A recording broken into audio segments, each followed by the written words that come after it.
እሺ እዚህ ጋር ደግሞ እኔ የተገለጠችው ኪዳነ ምህረት በቆላ አባዱ ነው። እኔ ማቀው ኪዳነ ምህረት የተገለጠው በቀራንዮ ነው። አሁን ከተገለጠችው ኪዳነ ምህረት ስር ጸበል ከስሯ ፈልቆ ሰዎች እየተፈወሱ ነው።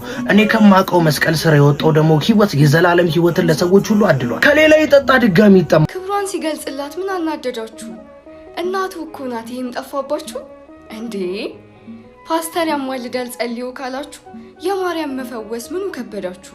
ያኔ በሉቃስ ወንጌል ምዕራፍ 9 ከቁጥር 39 እስከ 40 ላይ አንዱ ፈሪሳዊ በንዴት ጌታ ላይ እንዲህ አለ፣ ደቀ መዛሙርትን ዝም እንዲሉ ዘዛቸው።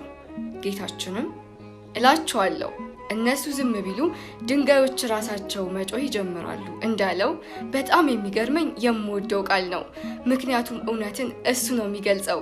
የሚገርመው አሉ ፈሪሳዊ በዘመኑም አሁን ማርያም ማርያም ስንል አትጥሯት የሚሉን ኢየሱስን አምነን ድነናል እያሉ ያከበራቸውን ንቀው ያቀለሉ።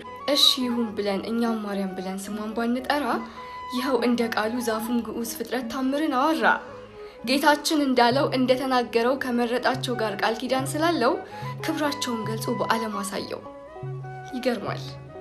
ያላመነው ንቆ ተራኮነሽ ሲላት ከሰው አልፎ ከኛ ዛፉ ግዑዝ ፍጥረት የመሰከረላት እውነትም ማርያም ቃል ኪዳን ስላላት የጸና ምህረት ልጇ የገባላት ምልጃዋን ተማምኖም የተማጸነባት በእምነትም ሆኖ ጸበሏን ለጠጣት ይኸው እንዲህ አይኑ በርቶ አየን መስክሮላት።